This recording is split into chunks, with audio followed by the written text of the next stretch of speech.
감사합니다. 거센 세파가 이는 새벽바람을 뚫고 주님 성소에 나와 예배할 수 있는 믿음 주심을 감사합니다. 하나님, 거친 물결이 설레는 어둠 바다, 오 하나님 아버지, 등대의 불빛이 점점 희미해져가는 이 시대에 우리 하나님의 말씀을 굳게 진리의 등대로 붙들어 싸우니 우리 하나님 귀한 새벽 성도들의 심령에 성령을 부어주시고 좌로나 우로나 치우치지 않는 견고한 진리의 집을 세우며 믿음의 집을 세울 수 있도록 은혜 베푸시옵소서. 새벽 나누는 말씀에 주 은혜 함께하기를 간절히 간구할 때에 주 예수 그리스도의 이름으로 감사하며 기도합니다. 아멘. 하나님의 말씀은 마태복음 14장입니다. 우리 한 절씩 천천히 우리 한번 읽어보겠습니다.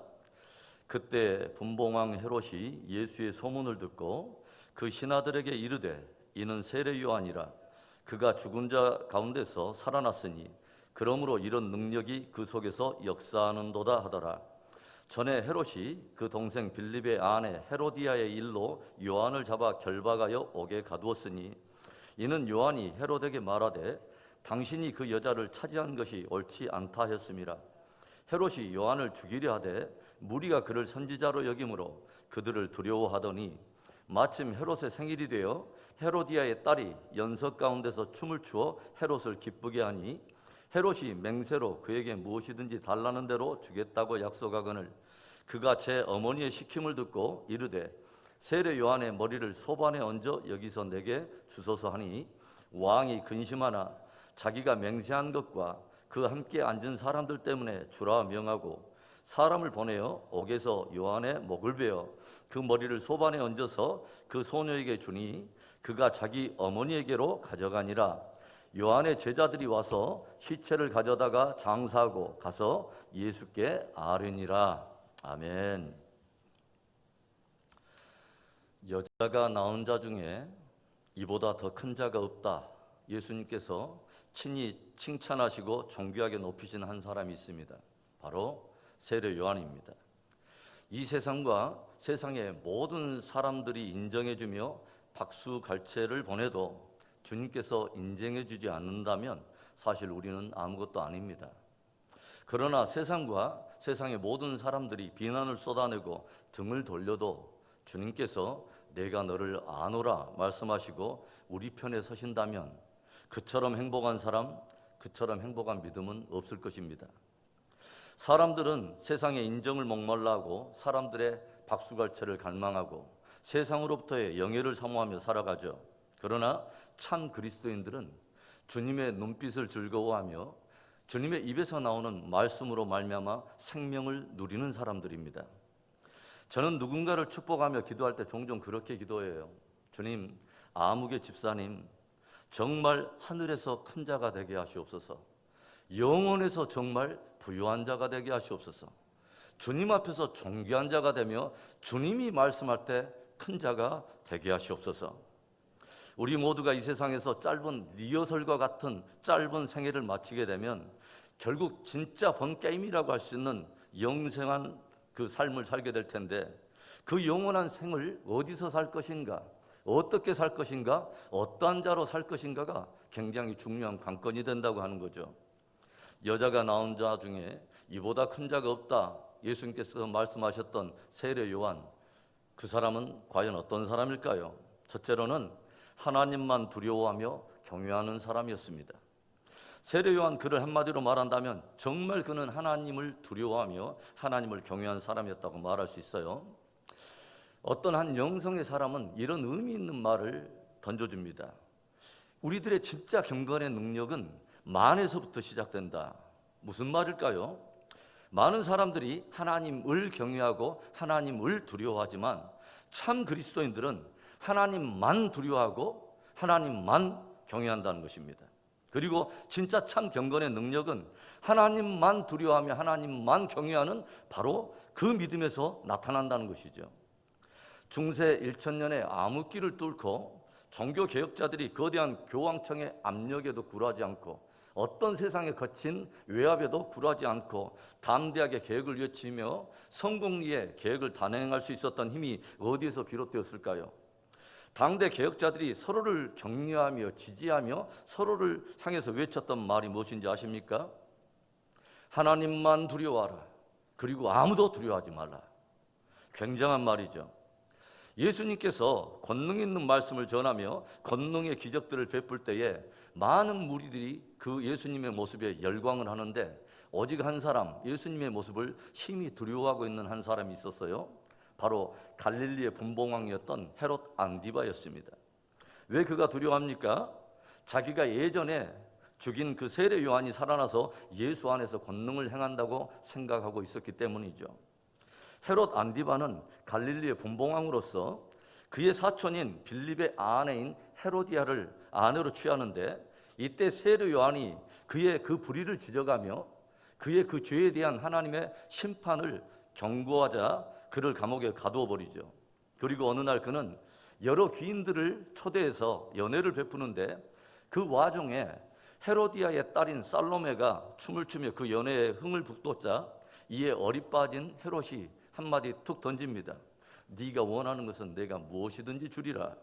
이에 간교한 여인인 헤로디아는 그의 딸 살로메를 통해서 세례 요한의 목을 달라고 간청하게 되고, 이미 여러 사람들 앞에서 내뱉은 말이라 자신의 체면과 또 사람들로부터의 시선을 의식한 헤롯은 양심에 깊은 찔림이 있음에도 불구하고 그것을 무시해버리고 세례 요한의 목을 베도록 명령을 내리고, 그렇게 해서 세례 요한은 마침내 죽음을 맞이하게 되죠. 절대 권력을 손에 쥐고 많은 귀인도 거느리고 있고 세상으로부터의 명망과 명예를 다 가지고 있으면서도 심히 두려워하고 있는 헤롯 왕. 반면에 입은 것이 초라하고 가진 것이 없으면서도 국가 절대 권력조차도 결코 두려워하지 않고 맞서서 담대하게 의를 선포했던 세례 요한. 그의 담대함은 어디서 비롯된 것입니까? 그는 하나님만 두려워하고 하나님만 경외했다고 하는 것이죠. 성경을 보면 세례 요한은 사람들 앞에 자기를 드러내기 전에 광야 빈들에서 자랐다고 성경이 들려주고 있어요. 광야 빈들은 사람들이 찾지 않는 곳이죠. 사람들에게 별로 인기가 없는 곳, 사람들의 소리가 들리지 않는 곳입니다. 거기에는 다만 하나님과 독대하는 자리요, 그리고 온몸이 귀가 되어서 하나님의 음성을 크게 듣는 바로 그 영성의 자리라고 말할 수 있는 거죠.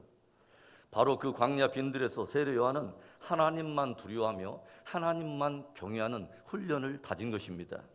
오늘 새벽 바로 이 자리가 주님과 독대하는 광야 빈들이 되고 주의 음성을 크게 듣는 그 자리가 되어서 하나님만 두려워하며 하나님만 경외함으로 오늘을 담대히 승리하는 복된 저와 여러분 되기를 축원합니다. 세례 요한, 그는 과연 어떤 사람이었습니까? 둘째로 자기 정체성과 사명을 따라 충성을 다한 사람이었습니다. 사람들은 자기 스스로를 어떻게 인식하느냐 하는 정체성을 따라 살게 돼 있어요. 주를 믿는 우리들은 특별히 하나님께서 들려주시는 성경적 정체성이 무엇인가, 그리고 주님은 무엇을 우리에게 하라고 말씀하시는가 하는 그 사명을 굳게 붙들어야 합니다. 왜냐하면 그분이 우리의 참된 창조의 주가 되시며 진짜 참된 주님이시기 때문에 그렇죠. 성경은 세례 요한이 태어나기 이미 수백 년 전에 이사야 선지자를 통해서 그의 정체성과 사명에 대해서 미리 예언해 두었다고 하는 것을 우리가 알게 되죠. 마태복음 3장 3절에 그는 선지자 이사야를 통하여 말씀하신 자라. 일러스되 광야에 외치는 자의 소리가 있어 이르되 너희는 주의 길을 준비하라. 그의 오실 길을 곧게 하라 하였느니라. 선지자 이사야는 세례 요한, 그는 광야에 외치는 자의 소리가 되어서 많은 사람들로 하여금 주의 길을 준비하게 하며 그의 다시 오실 길을 곧게 하게 하는 사명이 있다는 것을 예언했습니다. 그래서 세례 요한의 머무는 주소는 광야였고 그의 사명은 외치는 사명이었고, 그렇게 사명을 다한 세례 요한은 하나의 소리가 되어서 이슬처럼 사라져버리죠. 세례 요한이 고백하고 있는 그의 주옥과 같은 많은 어록이 있지만 정말 우리의 심금을 울리는 그의 신앙의 진수가 묻어있는 아주 값진 고백 하나가 있죠. 그는 흥하고 나는 쇠하여야 하리라. 예수님은 흥하고 나는 쇠하여야 하리라. 예수님이 흥할 수 있다면 나는 기꺼이 쇠하리라. 예수님이 실체일진데 나는 기꺼이 소리로 사라지리라. 얼마나 숭고하고 우리의 옷을 여미게 만드는 겸손한 그의 고백입니까? 사도 바울의 주옥 같은 고백 기억하십니까? 빌립보서 1장 20절과 21절에 나의 간절한 기대와 소망을 따라 아무 일에든지 부끄러워하지 아니하고 지금도 전과 같이 온전히 담대하여 살든지 죽든지 내 몸에서 그리스도가 정귀하게 되게 하려 하나니 이는 내게 사는 것이 그리스도니 죽는 것도 유익함이라. 나에게는 간절한 기대 하나가 있다는 거예요. 나에게는 정말 목말라하는 소망 하나가 있다는 거예요. 그것은 내가 살든지 죽든지 어찌든지 나를 통해서 그리스도가 존귀하게 되는 것이라는 거죠. 그리스도가 존귀하게만 될 수만 있다면 죽는 것도 나에게는 진짜 유익하다.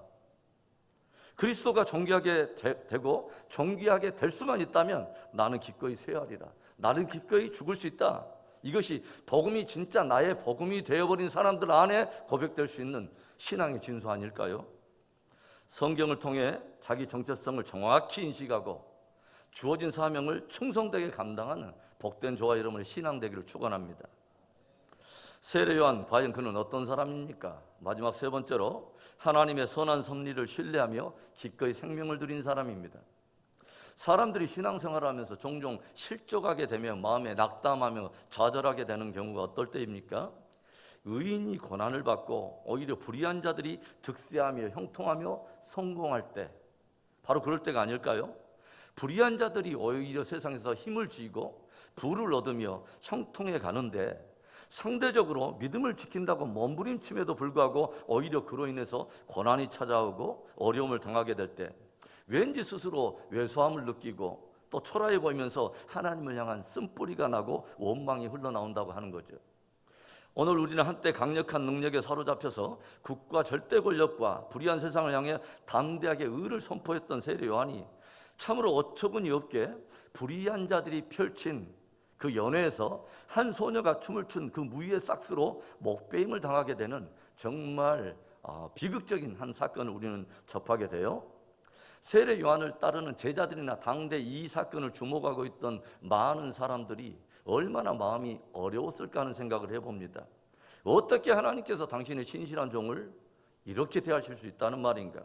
하나님이 살아계시다면 어떻게 그와 같은 의로운 사람을 이 지경에까지 몰아붙이실 수 있다는 말인가?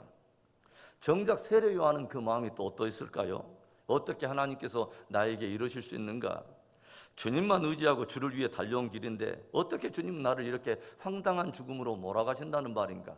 주님은 어떻게 이 불의한 자들의 악에 대해서 이처럼 침묵하실 수 있다는 말인가? 여러분, 그런데 세례 요한은 원망하지 않았습니다. 오히려 묵묵히 그 죽음을 기꺼이 받아들이죠. 왜일까요? 그는 하나님의 주권적인 선한 섭리를 절대적으로 신뢰하고 있다고 하는 거죠. 그가 믿는 것은 눈앞에 펼쳐지는 상황을 믿는 것도 아니고 사람을 믿는 것도 아니고 다만 선하신 하나님을 믿고 있다는 거죠.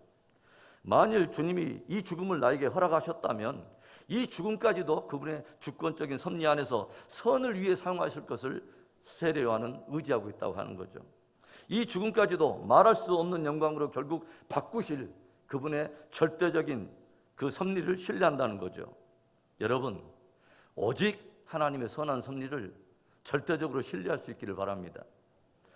여자가 낳은 자 중에 이보다 더 큰 자가 없다. 주님께서 말씀하셨던 존귀한 사람 세례 요한.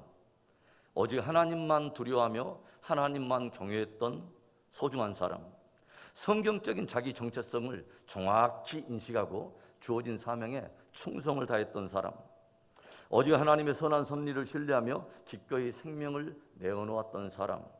그 복된 세례 요한의 믿음의 발자취를 기꺼이 따르며 오늘도 신앙 승리하는 복된 저와 여러분의 하루가 되기를 주의 이름으로 축원합니다. 좋으신 하나님 아버지, 감사합니다. 귀한 새벽녘에 아름다운 믿음의 사람, 정말 주님이 크다 말하는 한 사람의 믿음을 도전하여 주심을 감사합니다. 그는 흥하고 나는 쇠하여야 하리라. 오 하나님, 우리가 실체가 아니라 주님이 실체인 것을 늘 기억하고 주님의 흥함을 위해 기꺼이 소리로 사라지는 겸손한 우리의 믿음 되도록 축복해 주시옵소서. 그렇게 하실 주님을 찬양하고 주 예수 그리스도의 이름으로 감사하며 기도합니다. 아멘. 하늘에 계신 우리 아버지여, 이름이 거룩히 여김을 받으시오며 나라의 임하옵시며 뜻이 하늘에서 이루어진 것 같이 땅에서도 이루어지이다. 오늘날 우리에게 일용할 양식을 주시옵고 우리가 우리에게 죄진 자를 사하여 준 것 같이 우리 죄를 사하여 주시옵고 우리를 시험에 들게 하지 마시옵고 다만 악에서 구하옵소서. 대개 나라와 권세와 영광이 아버지께 영원히 있사옵나이다. 아멘.